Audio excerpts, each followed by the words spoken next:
ବାଲେଶ୍ୱରରେ ମୁଁ ହେଉଛି ଜଣେ କଳାକାର। ଆପଣମାନେ ମୋତେ ଟିଭି ରେଡ଼ିଓ ଫିଲ୍ମ ସବୁଥିରେ ଦେଖିପାରୁଥିବେ। ତେଣୁ ବାଲେଶ୍ୱର ମାଟି କଳାର ମାଟି, ଭାରି ଉର୍ବର ମାଟି। ତେଣୁ ବାଲେଶ୍ୱର ଜିଲ୍ଲାରେ ଗଣ୍ଡଗୋଳ କିଛି ସୃଷ୍ଟି ନ କରି ତେଣୁ ମୁଁ ଚାହୁଁଛି ଯେ ଶାନ୍ତି ରକ୍ଷା କରି ଯେମିତି ବାପା ଭାଇ ମାନେ ଭଉଣୀ ମଉସା ମାଉସୀ ଯେମିତି ମିଳିମିଶି ଚଳୁଥିଲେ ସେମିତି ଶାନ୍ତି ରକ୍ଷା କରି ଯେ ବାଲେଶ୍ୱର ଜିଲ୍ଲାକୁ ସେମିତି ଶାନ୍ତି ଫେରାଇ ଆଣନ୍ତୁ। ମୋ ତରଫରୁ ମାନେ ବାଲେଶ୍ୱର ଜିଲ୍ଲାର ସମସ୍ତ ବାପା ମା ଭାଇ ଭଉଣୀ ଛୋଟ ଛୋଟ ପିଲାମାନଙ୍କୁ ମୁଁ ହାତ ଯୋଡ଼ି ଅନୁରୋଧ ରକ୍ଷା କରୁଛି ଯେ ସେମାନେ ଶାନ୍ତି ବଜାଇ ରଖନ୍ତୁ। ବାଲେଶ୍ୱରରେ ମୁଁ ହେଉଛି ଜଣେ କଳାକାର। ଆପଣମାନେ ମୋତେ ଟିଭି ରେଡ଼ିଓ ଫିଲ୍ମ ସବୁଥିରେ ଦେଖିପାରୁଥିବେ। ତେଣୁ ବାଲେଶ୍ୱର ମାଟି କଳାର ମାଟି, ଭାରି ଉର୍ବର ମାଟି।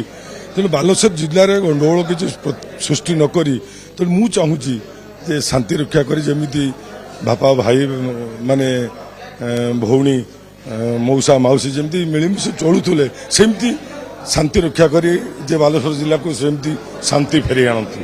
ମୋ ତରଫରୁ ମାନେ ବାଲେଶ୍ୱର ଜିଲ୍ଲାର ସମସ୍ତ ବାପା ମା ଭାଇ ଭଉଣୀ ଛୋଟ ଛୋଟ ପିଲାମାନଙ୍କୁ ମୁଁ ହାତ ଯୋଡ଼ି ଅନୁରୋଧ ରକ୍ଷା କରୁଛି ଯେ ସେମାନେ ଶାନ୍ତି ବଜାଇ ରଖନ୍ତୁ।